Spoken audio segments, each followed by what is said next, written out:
Good Monday afternoon, everybody. My name is Eli Robinson. I am the Chief Trivia Officer here at Water Cooler Trivia, bringing you our weekly review of this week's trivia game. This week's trivia game, of course, was National Park Road Trip, which we'll get to in a second. Here at Water Cooler, we create trivia games for coworkers, groups, organizations, friends, family, whatever it may be, to stay connected to each other, to enjoy playing trivia against each other, and ultimately, hopefully, learning something every week.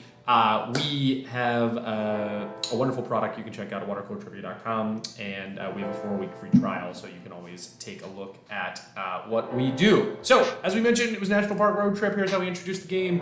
The Yellowstone National Park Protection Act was signed by President Ulysses S. Grant on March 1st, 1872. It created the first national park in the U.S. and is considered to be the first national park in the world. A lovely picture of part of Yellowstone there. So in honor of the park's 151st birthday this week, let's start in Yellowstone and take a road trip around some of the best national parks the United States has to offer. Buckle up, trivia country, let's ride. Apologies to Russell Wilson and the Denver Broncos for stealing his little tagline. So this week's trivia game turned out to be relatively straightforward and easy. There were a nice clustering of scores around 8, 9, and 10. We had an average of 8.24 and a median of 9. Certainly on the easier end. The fact that 9 was the most popular score instead of 10 meant that there was a little bit of room for some people to do well versus others. Sometimes we see 10 has 30, 40, 50% of all of the correct answers. There was a particular multiple choice question, which we won't get into for this game. It seemed to be, in this video, it seemed to be the delineating factor in all that was happening. Very, very happy with this week's game, just because it wasn't, as difficult as it could have been doesn't mean that we didn't have a good time. Want to talk about 2 questions on the video today. So the first is, originally founded as the Mount Olympus National Monument by Teddy Roosevelt, Olympic National Park is one of the only places you'll find the Olympic variety of what rodent that anagrams to Mr. Atom. It's also the name of an outdoor gear company with a couple of mountains in its logo.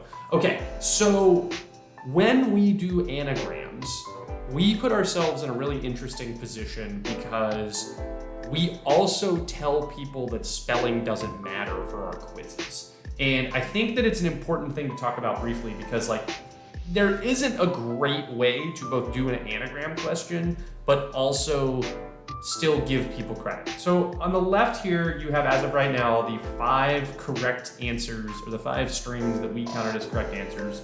So marmot is it. I want to point to these, especially this 5th answer here, which is marmot, and then it has a second T associated with it.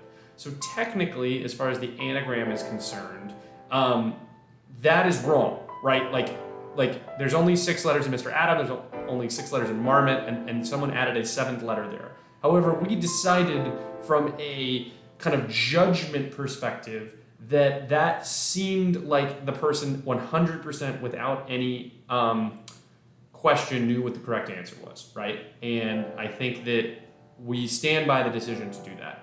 Then you see these 4 strings here: Mammarot, Marmotte, Marmont, and Matmont. Okay, so we probably think that Matmont is a typo. R and T are next to each other. But since this question isn't, and if this wasn't an anagram question, we would 100% give credit to Matmont. However, we choosing, because of the anagram nature of it, to not give credit to these 4. And I think that you certainly can disagree with all this, and you certainly send us a note if you find something particularly interesting or you have an opinion about this. But it's just kind of the weird nature of what it is that you do when you have trivia, when spelling doesn't count, but yet you have spelling as part of the answer, right? I kind of wanted to show this to you guys. I think there's a lot of judgment here. I don't know if there's a right way to do it, but wanted to kind of give you the example of where we would have found a little bit of gray area in what it is that we do. 76% of people got it correct. So ultimately, still a pretty straightforward and easy question for people to do, which was nice. The second question I actually want to talk about, which I don't usually talk about on the videos, is the tiebreaker. So there were I would imagine the tiebreakers would be fairly commonly used to break ties in a game that's this easy. So the tiebreaker said we almost forgot about Alaska, and Hawaii. Between the 2 of them, how many national parks do they have? So the correct answer is 10. Alaska has 8 unique national parks, and Hawaii has 2 national parks. Now, when I show you this full, robust list of all of the guesses, and I want to be very clear that there are some guesses higher than 30, but for the purposes of showing you guys data, I didn't want to include them. You can see that there's, with the exception of 5 having, it looks like 11% of all the guesses, there's not an obvious guess here, right? You have people guessing 20, 25, 30, 15, any kind of random number, right? 10 seems to be the third most guessed thing, but it's only 8% of people got the tiebreaker correct. So when we think about the wisdom of the crowds, it really has a way of being potent in questions like this. So the median was actually 11 when you include all the answers, not just the answers that are here in the graph, which is pretty amazing given that, first of all, not many people actually guessed 11, but that the wide array of answers actually leads the entire group around understanding what it may be, which is just really, really cool. It's fun. I mean, the wisdom of crowds is a very commonly and well-researched thing. We see it happen quite frequently when we look at the median as far as the questions that we guess or that we ask. But just so impressive when you actually get to look at the data and be well, you just might not know the answer, but you should know that the collective conscious of everybody who plays water cooler trivia does a pretty good job. Once again, my name is Eli Robinson. Thank you for stopping by Water Cooler Trivia. Next week, I believe we're back with another mystery game, which people have really enjoyed. Until then, keep on tripping on.